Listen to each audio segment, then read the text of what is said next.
Good morning student. अब हम लोग स्टार्ट करेंगे Newton second law of motion. ठीक है, तो हम लोग मोमेंटम पढ़ चुके थे। मोमेंटम के बारे में हम पिछले क्लास में पढ़े थे। मास और वेलोसिटी के प्रोडक्ट को हम बोलते हैं क्या, मोमेंटम बोलते हैं। ठीक है, मोमेंटम एक वेक्टर क्वांटिटी होता है जिसका डायरेक्शन वेलोसिटी के डायरेक्शन में होता है। और उसके बाद पढ़े थे हम लोग क्या, कि मोमेंटम जो होता है वो उसका ऐसा यूनिट है केजी मीटर पर सेकेंड, ये इसका ऐसा यूनिट होता है। ठीक है, और मोमेंटम अगर कम समय में चेंज होता है तो फोर्स ज़्यादा अप्लाई होता है, और मोमेंटम अगर ज़्यादा समय में चेंज होता है तो फोर्स कम अप्लाई होता है। इसके बारे में हम लोग बात किए थे, और आज के क्लास में हम बात करेंगे Newton second law of motion.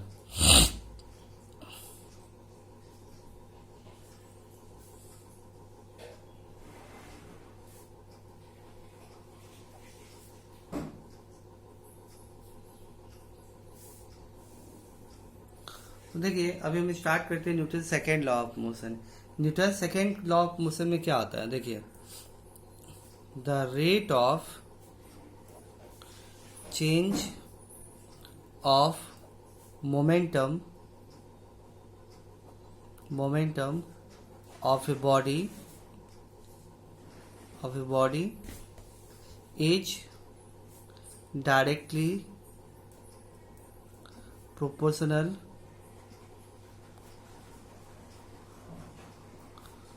to the applied force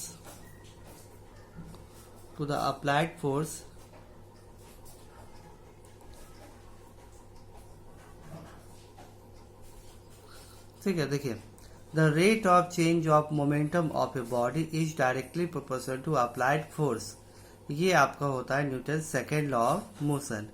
अब ये Newton second law of motion समझना बहुत मुश्किल होता है, इसलिए Newton second law of motion हम लोग अच्छे से समझेंगे। The rate of change of momentum of a body is directly proportional to applied force, यानी कहने का मतलब है क्या, कि rate of change of momentum मतलब क्या आता है, एक सेकेंड में मोमेंटम में चेंज जो होता है वो डायरेक्टली प्रोपोर्शनल फोर्स के होता है। ऐसे भी इसको लिख सकते हैं, चेंज इन, समझने के लिए ऐसे भी लिख सकते हैं, change in momentum per unit time is directly proportional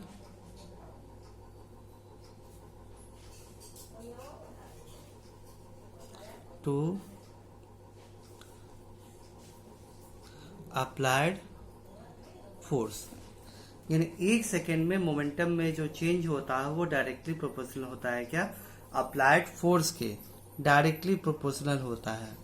ठीक है, तो देखिए, ये एक बॉडी है, ठीक है, इसका मास m है, इसका इनिशियल वेलोसिटी है u, तो इसका मोमेंटम क्या होगा, इसका मोमेंटम पी आई पढ़ने का मतलब समझिए, पी आई का मतलब P for momentum, I for initial में, यानी जब हम ऑब्जर्व कर रहे थे तब उस समय इसका मोमेंटम क्या था, PI।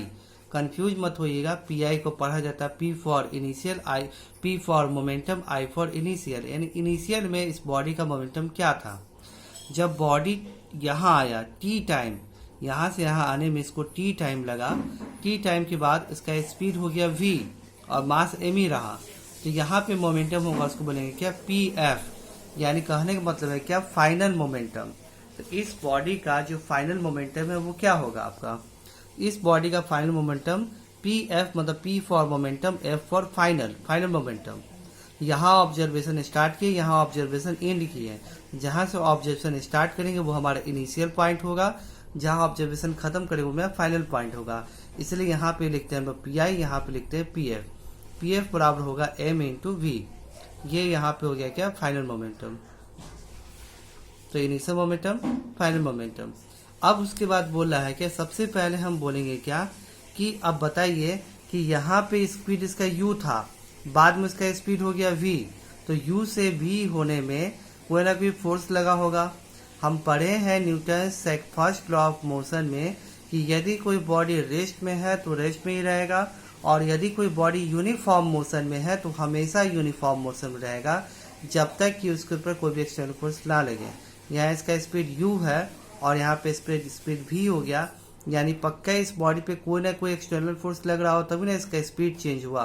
किसी बॉडी को स्पीड चेंज करने के लिए कोई ना कोई एक्सटर्नल फोर्स अप्लाई करना पड़ेगा। तो मान लेते हैं वो एक्सटर्नल फोर्स आपको यहाँ पे F अप्लाई हो रहा था, तो F और इसके चेंज मोमेंटम में क्या आपको रिलेशन है। तो यहाँ पे इसका इनिशियल मोमेंटम PI किसके बराबर होगा, m इंटू यू के बराबर है, और PF बराबर है आपका m इंटू v। यानी कहने का मतलब है क्या, ये इनिशियल मोमेंटम हमारा है और ये हमारा मोमेंटम क्या है, फाइनल मोमेंटम। तो अब हमको निकालना है change in momentum. Change in momentum, change in momentum क्या होगा। तो पहले देखिए, सपोज मानते पहले आपके पास 10 रुपया था, अब बाद में आपके पास हो गया मानते 80 रुपया हो गया, तो आपके पैसे में कितना चेंज हुआ। तो आप क्या कीजिएगा, इस 80 रुपया में से 10 रुपये का माइनस कीजिए, 70 रुपया आपके पैसे में चेंज होता वो 70 रुपया हुआ। वही बात है कि यहाँ से पहले इसका मोमेंटम था m इंटू यू, बाद में इसका मोमेंटम हो गया m इंटू वी, आखिर मोमेंटम में कितना चेंज हुआ। तो इसमें से इसको माइनस करेंगे तो PF माइनस PI करेंगे, तो PF क्या होगा आपका m इंटू वी और PI ये होगा m इंटू यू होगा। ये इसका हो गया क्या, चेंज इन मोमेंटम हो गया। अब देखिए यहाँ पे चेंज इन मोमेंटम को एक और तरीका लिखना का तरीका, चेंज डेल्टा P से भी हम इसको इंडिकेट कर सकते हैं। चेंज इन मोमेंटम पूरा ना लिख करके डेल्टा P मतलब क्या होता है, चेंज इन मोमेंटम, जिसके साथ में डेल्टा लग जाता है, डेल्टा V बराबर क्या होगा, इसको लिख सकते हैं चेंज इन वेलोसिटी। अगर डेल्टा P लिखा हुआ तो इसका मतलब हो गया चेंज इन मोमेंटम। अब डेल्टा मान लेते A लिखा हुआ मतलब चेंज इन एक्सेलेरेशन, यानी डेल्टा किसी के साथ लग जाएगा तो उसका मतलब होता है, डेल्टा का मतलब ही होता है चेंज इन, और जो भी इसके साथ लगा तो वो लगा देंगे यहाँ पे।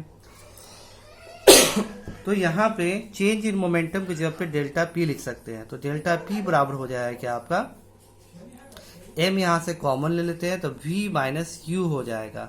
ये चेंज इन मोमेंटम हो गया। ठीक है, तो समझ में आपको आ गया कि चेंज इन मोमेंटम क्या होगा, m into v minus u हो गया। ये चेंज इन मोमेंटम हो गया, यानी t टाइम में मोमेंटम में इतना चेंज हुआ। ठीक है, तो क्या बोल रहा है कि आपको डिफिनीशन क्या है कि फोर्स जो होता है वो डायरेक्टली प्रोपोर्शनल होता है change in momentum per unit time. एक सेकेंड में जो मोमेंटम में चेंज होता है वो डायरेक्टली प्रोपोर्शनल फोर्स होता है। ये हमारे न्यूटन सेकेंड लॉ बोलता है। तो ये मोमेंटम चेंज इतना हो रहा है, तो ये मोमेंटम कितने देर में चेंज हो रहा है, तो टी टाइम में मोमेंटम में चेंज हो रहा है डेल्टा पी।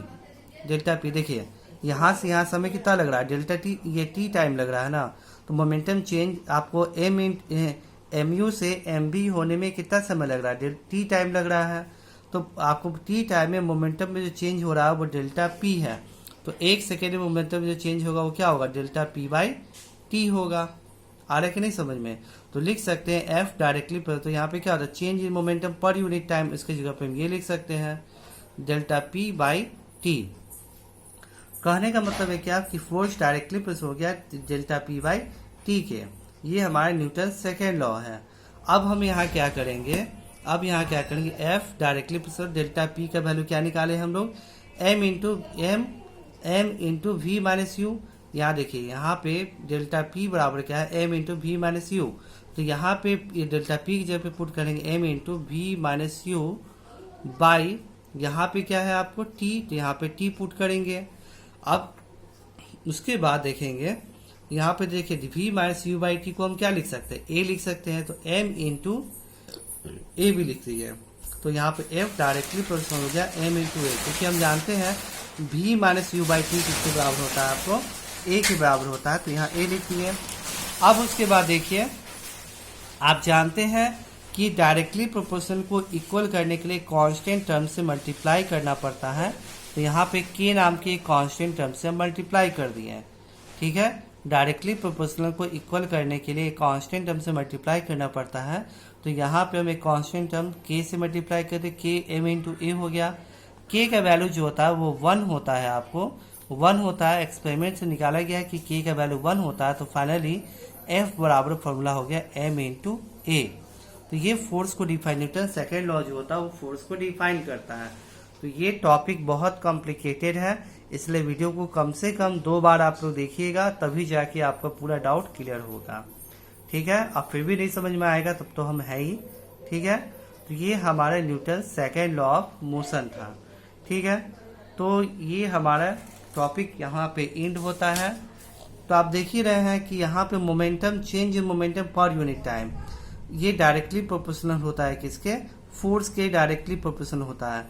यानी कहीं का मोमेंटम बहुत कम समय, टाइम कम रहे, यानी टाइम कम रहे, यानी मोमेंटम बहुत कम समय में चेंज हुआ तो फोर्स क्या लगेगा, ज़्यादा अप्लाई होगा, जो पिछली क्लास में बताए थे। डेल्टा एफ यहाँ पे है क्या, डायरेक्टिव से होता है डेल्टा पी बाई टी, या फिर यहाँ ये एफ बराबर के डेल्टा पी बाई टी लिख सकते हैं, और F equal to delta P by T, यानी rate of change of momentum direct ये किसके बराबर होता है, फोर्स के बराबर होता है। ठीक है, तो अगर मोमेंटम जो चेंज होता है कम समय में होगा तो फोर्स ज़्यादा अप्लाई होगा, मोमेंटम में जो चेंज होता है ज़्यादा समय में होगा तो फोर्स कम अप्लाई होगा, है कि नहीं, टाइम पे डिपेंड करता है। तो आप गाड़ी में सीट बेल्ट क्यों लगाते हैं, जैसे कि आपके बुक में ये सब दिया हुआ है, इसको आप लोग पढ़िएगा बुक में।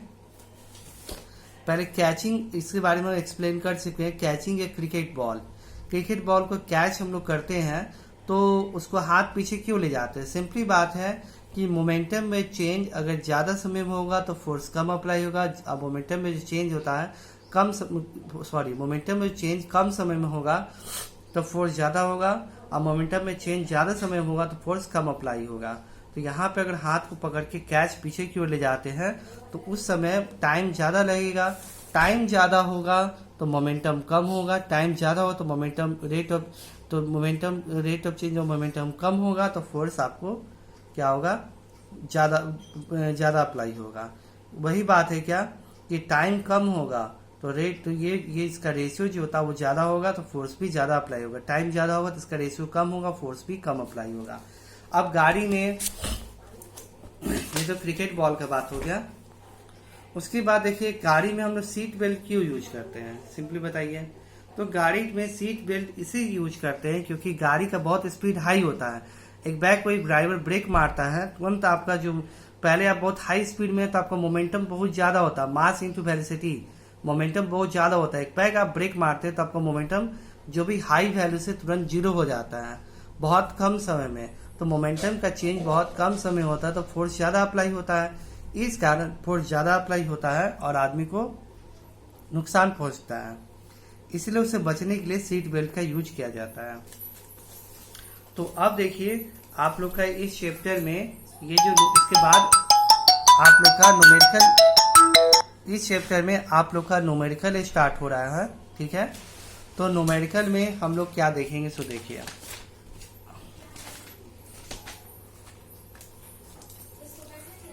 अब यहाँ पे हम लोग जो होता है न्यूमेरिकल यहाँ पे देख रहे हैं, तो न्यूमेरिकल यहाँ पे इसके बाद से न्यूटन सेकेंड लॉ का न्यूमेरिकल है। न्यूमेरिकल में v बराबर u प्लस ए टी, फिर s बराबर U T plus half A T square, और उसके बाद v स्क्वायर बराबर u स्क्वायर प्लस 2as। उसके बाद फिर फॉर्मूला है आपको p बराबर m इंटू वी, उसके बाद f बराबर डेल्टा p बाई टी, मतलब change in momentum per unit time, और f बराबर m इंटू ए। इसको ऐसे भी लिख सकते हैं p f minus p i by t, और ऐसे भी लिख सकते हैं m v minus u by t. ये इतना फॉर्मूला हो गया। इतने फॉर्मूला को यूज करके हम लोग को जो होता है न्यूमेरिकल आगे का बनाना है, जो कि बहुत इजी न्यूमेरिकल है। आप लोग इसको सॉल्व कीजिएगा, ठीक है, और उसके बाद जो भी डाउट होगा तो हम लोग बात करेंगे। टोटल इतना फॉर्मूला है, इस फॉर्मूला को आप लोग को अच्छे से याद कर लीजिए, देख लीजिए, इसी पे सारा न्यूमेरिकल आपका बनेगा।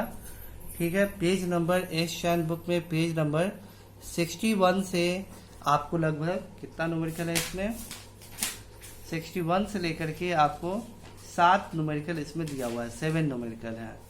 ठीक है, तो ये 7 न्यूमेरिकल 1 to 7 आप लोग को कंप्लीट करना है, ये आपका होमवर्क है। Okay, thank you.